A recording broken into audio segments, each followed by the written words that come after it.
The Fall River City Council this week voted 5-3 to pass Mayor Paul Coogan's FY 2024 city budget. Over the past week, the council spent 2 evenings questioning department heads and the city administration on specifics within the $400 million plus budget. In the end, councilors Brad Kilby, Leo Pelletier, Linda Pereira, Laura Washington, and President Joseph Camara voted to pass the spending plan. Councilors Sean Kadim, Michelle Dion, and Andrew Raposo voted no. Councilor Pam LaLiberty was not at this week's meeting. Mayor Coogan praised his financial team for putting together a responsible and balanced budget, with the council making no changes. None of the councils offered any reductions across the board. What we did this year, which was a little different, instead of just sending everybody down in mass, we asked them who they specifically wanted to see. I mean, we would have loved it if they had given us the areas of concern that they were worried about in the budget, but they didn't. And everybody they wanted, we made available to go down and present to the city council. They did it over a couple of sessions, which I'm hearing is extremely fast for the city of Fall River. And then they voted to refer it to full council, and they had a vote last night, and we were fortunate enough to wrap it up. I signed it this morning, and we're on to the next plan. The budget uses one-time funds from the American Rescue Plan Act, or ARPA, and free cash from years past that will be spent on capital expenditures and reducing the taxpayers' debt on paying for the new Durfee High School. The mayor realizes that once that money runs dry, the city will need to be creative in raising revenue. Beginning next year, the city may seek full taxpayer support to cover the costs of Durfee, as well as the construction of a new Diamond Regional Vocational Technical High School. We put some ARPA money in the budget this year because we believe it's probably one of the last years we can do that, knowing full well we have to use the money up or assign the money by the end of 24. So we put a little bit of ARPA money in the budget. Obviously, we're still knocking off a bunch of capital projects, streets and sidewalks with ARPA money. But as you said, that money's coming to an end, and the city is going to have to be self-reliant again to that end. I mean, there's a lot of construction. We're hoping new growth spikes back up a little bit next year, but there's always work to do. But we got through this budget, and we're on to the next adventure, like I said. Prior to the vote this week, Councilor Dion expressed her concern about the use of one-time funds without a plan moving forward. $4.5 million of ARPA funding, $800,000 in free cash has been infused into this budget. 2.7, I believe, represents the 3% impact fee from the cannabis. The amount of ARPA funding and free cash is less, I believe, than what Diamond is going to be. And I think it's going to be a struggle. I think we still have created a structural deficit going into the next budget season. City Director of Financial Services Bridget Allman told the council using one-time funds now will lessen the need for the city to borrow to pay for capital expenses. I would love to have more money, but I mean, right now, we will have to do some capital. We will have to borrow at some point in the next few years. But right now, I think we should be, utilizing the ARPA money is the best way for us to, slow the especially with interest rates going up. And then as we, start to build more budgets and see what our needs are, we'll have to make decisions.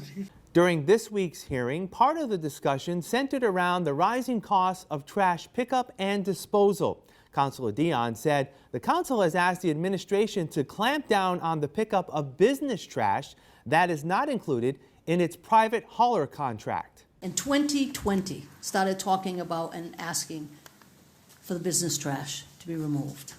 We know that in the Easy Disposal contract, there were 78 businesses that they had recycle carts, not trash carts, recycle carts. Pink carts, they purchased part of a program because at the time you made money with recyclables. When the Easy Disposal contract was negotiated, those 78 businesses were going to be allowed to have their recyclables picked up. Then that morphed into trash and recycle. Now we have over 200, approximately 266 businesses that are getting trash and recycle picked up. Multiple carts, multiple carts. That they weren't even involved in the Easy contract, which represents a significant amount of money. Councilor Dion also questioned the administration's commitment to following its trash contract when it comes to supplying recycling carts to six-family homes. The city allows 2 95-gallon recycle carts per every 6 family. At least that's what it says in your paperwork. I didn't make it up.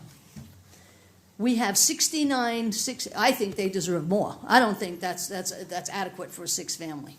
We have 69 6-families out of hundreds that have 3. We have 19 that have 4, 2 that have 5, 2 that have 6, 1 that has 7, and 40 that only have 1.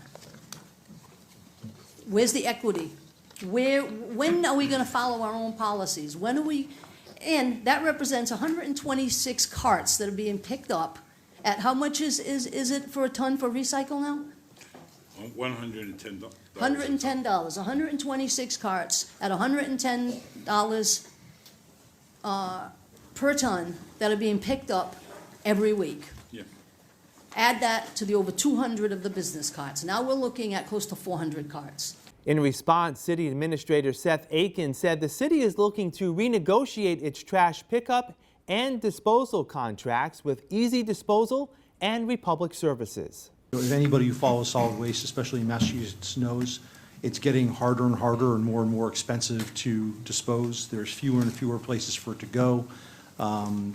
Municipalities and towns are sending it farther and farther away.